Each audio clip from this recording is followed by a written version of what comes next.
नमस्कार, मैं हूं तुषार और आप देख रहे हैं खबर 100। आइए रुख करते हैं आज की खबरों की ओर, पर उससे पहले एक नजर आज की हेडलाइंस पर। केंद्र की स्वामित्व योजना पर शिवराज का पक्ष, अपराधियों के आगे बेहाल ऑपरेशन क्लीन। एमपी उपचुनाव में दम तोड़ रही कोरोना गाइडलाइंस, कोरोना के साथ मनेगी नवरात्र। मध्य प्रदेश उपचुनाव, इस सीट पर भाजपा को बड़ा झटका लगने वाला है। भाजपा नेता जगमोहन वर्मा ने भाजपा की प्राथमिक सदस्यता से भी इस्तीफा दे दिया है। शनिवार को बीजेपी राष्ट्रीय अनुसूचित जाति मोर्चे के सदस्य रह चुके जगन मोहन वर्मा ने बीजेपी नगर अध्यक्ष गौरव रणदिवे को इस्तीफा सौंपा है और स्वेच्छा से पार्टी छोड़ने का ऐलान दिया है। रतलाम में मोती नगर में एक विवाद की सूचना मिली थी, जिस पर पुलिसकर्मी यशवंत को मौके पर भेजा गया। इस दौरान मौके से दोबारा विवाद की सूचना पर एक अन्य पुलिस जवान विकास भी मौके पर पहुंचा, जहां पहले से भेजे गए पुलिस जवान यशवंत के साथ विकास का इस बात पर विवाद हो गया कि वह समय पर क्यों नहीं पहुंचा और विवाद में दोनों पुलिसकर्मी आपस में हाथापाई पर उतर आए और पुलिस जवान विकास ने दूसरे पुलिस जवान यशवंत के सिर पर पत्थर से वार कर दिया और भाग गया। थाने पर सूचना के बाद घायल पुलिस जवान यशवंत को इलाज के लिए जिला अस्पताल ले जाया गया और इलाज करवाया गया। फिलहाल इस मामले में पत्थर से वार करने वाले पुलिस जवान विकास को एसपी के आदेश से सस्पेंड कर दिया गया है। ये रात्रि 12:30 बजे की घटना है। यहाँ पे मोती नगर में दो पक्षों में विवाद की सूचना आई थी थाने पे, तो उस पर से चीता 3 में जो जवान लगा था आरक्षक यशवंत और FRA 20 जो है 100 डायल, उसमें लगा था आरक्षक विकास गढ़वाल। ये मौके पर पहुंचे थे, तो मौके पर जो पहले नहीं पहुंचने की बात को लेकर आपस में दोनों जो जवान हैं उन पे विवाद हो गया था। इसमें जो आरक्षक विकास गढ़वाल हैं, उन्होंने जो आरक्षक यशवंत है उसको पत्थर की मार दी थी। इसकी वजह से वो घायल हो गया था, उसको अस्पताल से जो प्राथमिक उपचार करवाए हैं।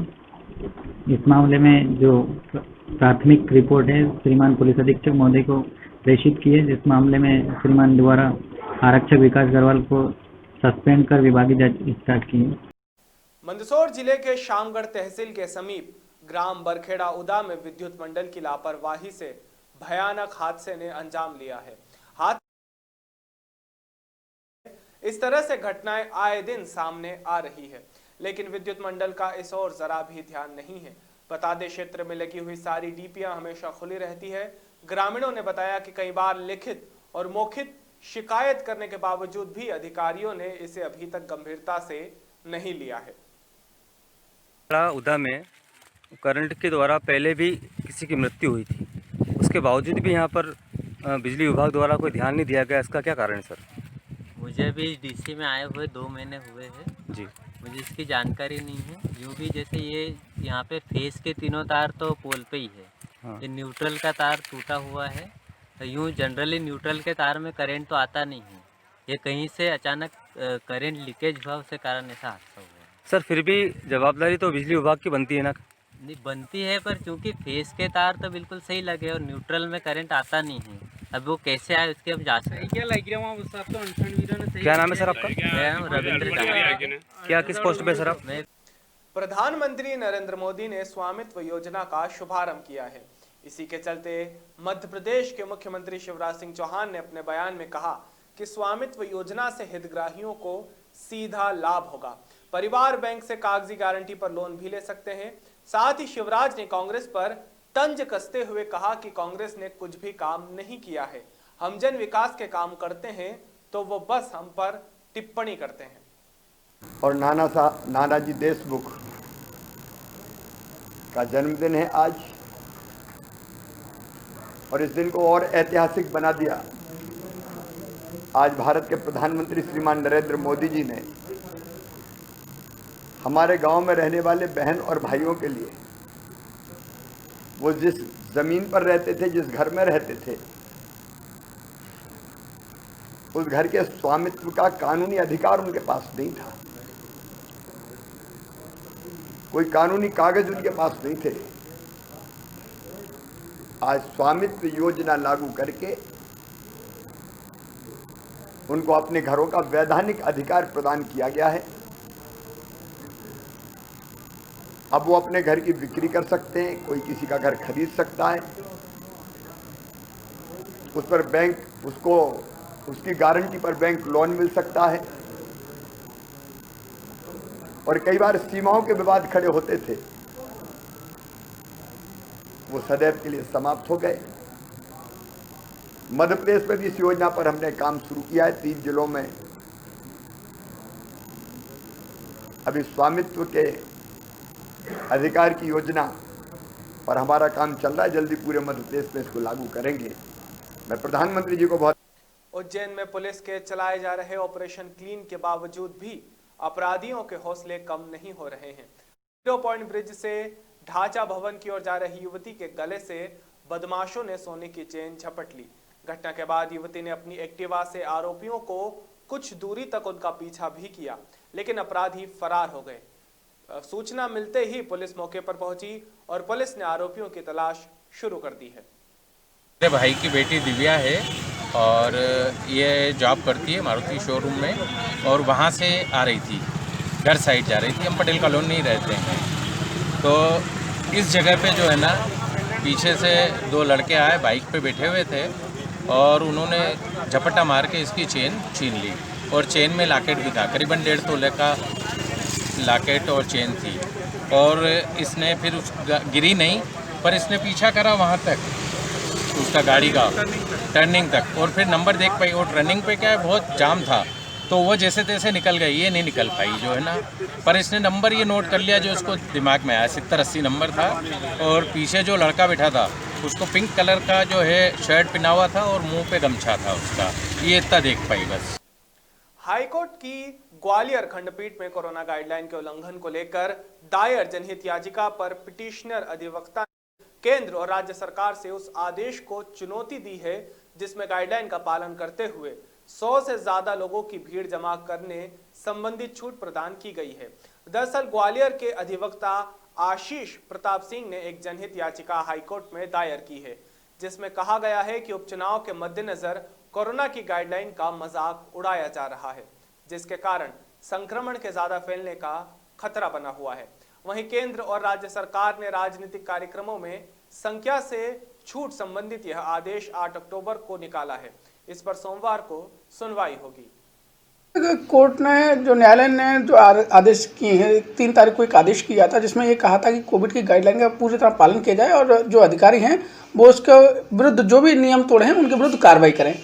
किंतु देखा गया कि माननीय जो लोग थे वो लोग अपने नियमित कार्यक्रमों पर अंकुश नहीं लगा रहे थे। एक 8 तारीख को उन्होंने सेंट्रल गवर्नमेंट और स्टेट गवर्नमेंट ने मिलकर एक आदेश पारित किया है, मतलब उसमें कोविड की गाइडलाइन है उसका उन्होंने नया एक सर्कुलेशन निकाल दिया कि सभाएं हो सकेंगी इस तरह का।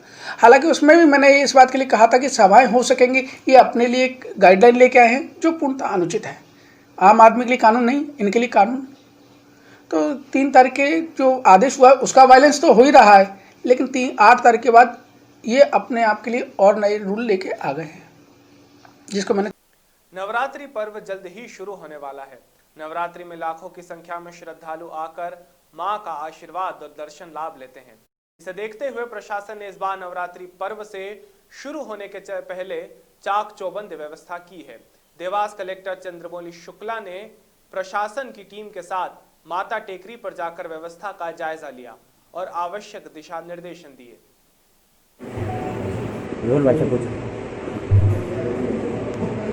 सर, आज आपने टेकरी पर निरीक्षण करा है और इसमें किस तरह की व्यवस्था रहेगी आने वाले दर्शनार्थियों के लिए? तो जैसे पूर्व वर्षों के बाद ही जो शारदीय नवरात्रि है वो 17 तारीख से प्रारंभ हो रही है। एक तो ये महत्वपूर्ण है कि इस बार हमको सारी व्यवस्थाएं भी करना और ये भी देखना है कि हम कोविड से किस तरह से बचाव करें, ज़्यादा भीड़ ना होने पाए और लोग सोशल डिस्टेंसिंग का पालन करें। उसके लिए हम सारी व्यवस्थाएं लगा रहे हैं।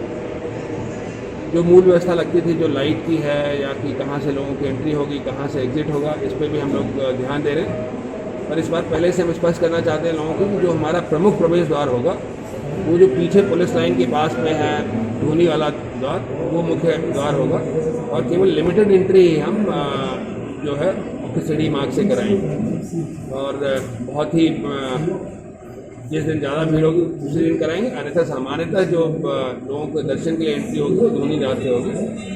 अभी सारी जो व्यवस्थाएं पूर्व वर्षों की भांति लगती है व्यवस्थाएं लगाई जा रही और हम चाहते हैं कि पूरी भव्यता के साथ, पूरी सौंदर्य के साथ, लेकिन पूरी सुरक्षा के साथ इस बार दर्शन के प्रबंध किए जाए। सर, जपरेश्वर वाला जो मार्ग है जहाँ से दर्शनार्थी आते हैं सुरपट मार्ग से, तो उस पर क्या लोग नहीं आ पाएंगे? नहीं, उसमें आएंगे, पर अधिकांश लोग जो बाहर के लोग आते हैं कारों से, उनको हम जो अपनी गाड़ी से लोग आते हैं उस लाइन का जो हमारा ग्राउंड है उसमें पार्क करेंगे और धूनी मार्ग से आएंगे। जो शहर के लोग पैदल आते हैं वो सामान्यतः आते रहेंगे।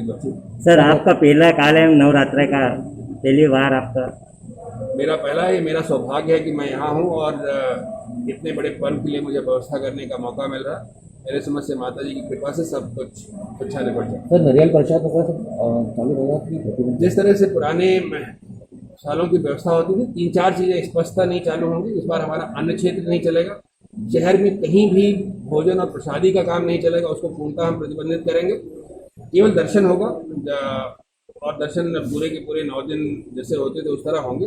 पर इस बात से बहुत खतरा रहता है कि लोग कहाँ पे बना रहे हैं प्रसाद, उसको किसको वितरण कर रहे हैं, हाथ से देंगे, दूसरे के हाथ में जाएगा। ये हम जरूर सुनिश्चित कर रहे हैं किसी भी तरह से खाने पीने का जो है भंडारे नहीं चले। ये भी हम सुनिश्चित करेंगे कि जो छोटी छोटी दुकानें पूरे मार्ग में लग जाती थी वो नहीं लगे, केवल जो मंदिर समिति की स्थापित दुकानें हैं वही पर यहाँ पे चले। कांग्रेस विधायक कुणाल चौधरी ने कहा कि भाजपा के मंत्री सुरेश धाकड़ ने अपने एक बयान में कहा है कि वे बिके हुए हैं, इसलिए मेरी चुनाव आयोग से अपील है कि उनका नार्को टेस्ट करवाया जाना चाहिए, जिससे कि चुनाव आयोग को पता लगे कि मंत्री कितने में बिके हैं और उन्हें बेचने वाले ने कितनी की दलाली ली है।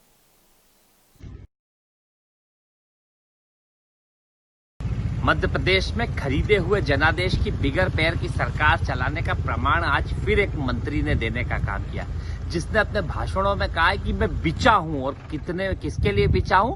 तो मेरा सीधा सवाल है कि पहले ये बताएं कि कितने में आप बिचे हैं और जिन लोगों ने आपको बेचा है उन्होंने कितनी दलाली इस लोकतंत्र को बेचने के लिए। मेरा आग्रह है इलेक्शन कमीशन से कि इन बिचाऊ लाल लोगों का कहीं न कहीं उनका नार्को टेस्ट कराए। और देश की सरकार में गृह मंत्री या प्रदेश में बैठे ये लोग क्या सिर्फ महिलाओं के ही फोन टैप कराने का काम करेंगे कि इन बिचाऊ लालों की कहीं न कहीं वो नार्को टैक्स भी कराएंगे, ताकि इस देश के लोकतंत्र में ये कहाँ उस दुरुपयोग करेंगे, कहाँ सत्ता के पाने के लिए उसका दुरुपयोग करके लोकतंत्र को कत्ल करेंगे। सीधा सवाल है कि कितने में बिके और कितने दलाली आपको बेचने वाले महाराज ने ली।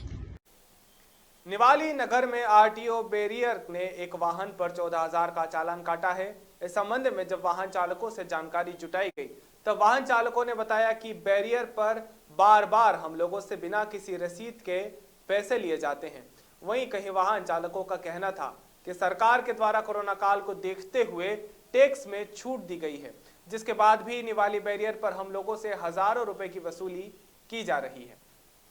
ये सर पैसे मांगते 200 जाने का 200 आने का, बस ये पैसे ये बोल के लगेगा एंट्री तो गाड़ी पास होगी नहीं होगी। असल है तो लड़के लोग बैठे रहते हैं, वो ढंग से बात करते नहीं। भैया हार्वेस्टर का टैक्स भरना पड़ेगा ऐसा बोल रहे हैं। 1000 रुपए दिया था पिछले बार भी, अभी भी भरने का बोल रहे हैं। वहाँ पे गाड़ी खड़ा किया, आगे क्यों किया पे वाहनों से मोटरयान कर और चालानी कार्रवाई की, सब गलत बातें हैं, झूठ है जी। उसका टैक्स बनता है, ये सब मिथ्या है। कल 13 वाहनों पे चालानी कार्रवाई की गई है, 16 वाहनों पे मोटरयान कर वसूला गया। कुशीनगर के बदुराव गांव के रहने वाले सैनिक रामेश्वर गुप्ता की चीन सीमा पर तैनाती के दौरान हार्ट अटैक से मौत हो गई।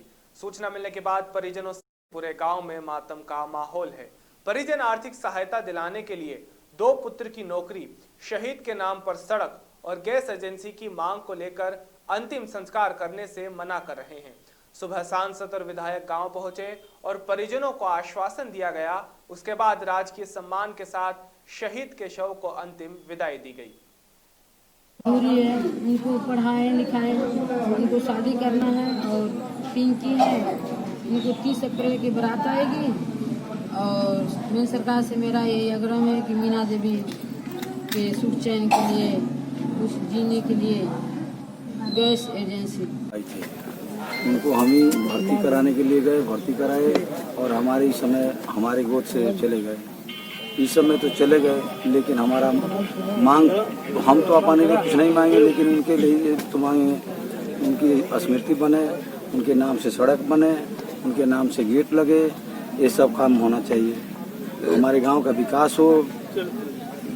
बस अब इसके बाद से हम अपने लिए क्या, हम हमारे तो सब कुछ मिल गया, वो तो इतना देकर चले गए, शहीद हो गए, उनका नाम अमर हो गया, हमारे लिए सब कुछ अच्छा ही। यहाँ से जब ड्यूटी में गए तो आपसे क्या बात करके गए सर? क्या आज करके गए थे आप? हाँ, वो मिलजुल कर गए, हम फिर आएंगे, मुलाकात होगा आने के बाद।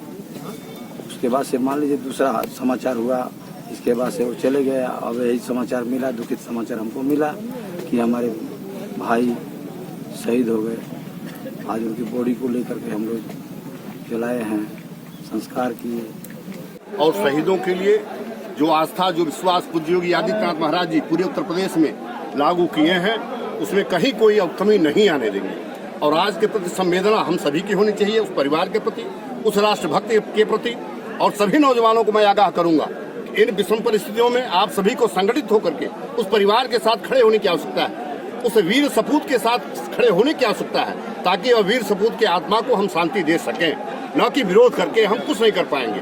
विरोध करना ये राष्ट्र हित में नहीं है, न उस परिवार में हित में है, न उस नौजवान के हित में। इसलिए बंधुओं, आप सभी से मेरा आग्रह है, अनुनय है, विनय है, जो आपकी मांग है मैं हर मांग पूरी कराऊंगा। पूज्य योगी आदित्यनाथ महाराज जी की संवेदना हम सबसे अधिक है उस परिवार के प्रति, उस राष्ट्रभक्त के प्रति और आप सभी के प्रति। इसलिए आप कदापि न सोचें, आपकी जो भी मांगे हैं हर मांग हम लोग पूरा करने का संकल्प लिए हैं और निश्चित रूप से हम पूरा करवाएंगे। लेके आए डिब्रूगढ़, हमारे जो है अफसर लेके आए और जो है पार्सल करा करके जहाज में तो रखवा दिए। और जो है जहाज में मैं जो है ले करके डिब्रूगढ़ से कलकत्ता आया और कलकत्ता से कलकत्ता से मैं लेके आया और बनारस से 3 बजे से मैं ले करके खूब आराम से बताइए। रतलाम जिले के पुलिस थाना रावटी क्षेत्र में शनिवार रात रावटी रानी सिंह मार्ग पर तेज रफ्तार से आ रही 2 मोटरसाइकिल में भयानक भिड़ंत हुई है। भिड़ंत में 3 लोगों की मौत हुई है, जिसमें 2 पुरुष 1 महिला शामिल है। तीनों मृतकों का शव पोस्टमार्टम के बाद परिजनों को सौंप दिया गया। 8 बजे घटना है। सूचना मिली कि छापरा डामा हनुमान मंदिर के पास में एक्सीडेंट हो गया है। बाद मौके पर पहुंचा, 2 व्यक्ति वहां पे घायल पड़े थे और 1 महिला घायल पड़ी थी, जिन्हें अस्पताल लेके आए रात में। और डॉक्टर द्वारा मुकेश पिता बापू खड़िया 30 साल निवासी मलवासी को मृत घोषित किया। और उसके साथी जो महिला थी लीलाबाई पत्ती कट्टू कटारा घायल थी, जिसे गंभीर घायल होने से डॉक्टर द्वारा सीएच रतलाम रेफर किया गया, जिसकी भी मौत हो चुकी है। वो एक व्यक्ति जो अज्ञात था उसका पता नहीं चला, उम्र करीब 25 साल का, जिसकी भी डॉक्टर जिसे मौत घोषित किया गया है। अज्ञात व्यक्ति के बारे में अभी तक कुछ पता चला? अज्ञात व्यक्ति के बारे में भी पता चल गया है। उसका पिताजी आए हैं, पहचान उसकी हो गई है, शिनाख्ती हो गई उसकी। उसका नाम है राजू पिता कमजी वसुनिया, 25 साल निवासी पिपलीपाड़ा। पुलिस द्वारा क्या कार्रवाई की जा रही है? पुलिस द्वारा अभी मर्ग कायम कर जांच पंजीबद्ध। अभी के लिए केवल इतना ही। बाकी ताज़ा खबरों के लिए जुड़े रहिए खबर 100 के साथ, जनता की बुलंद आवाज।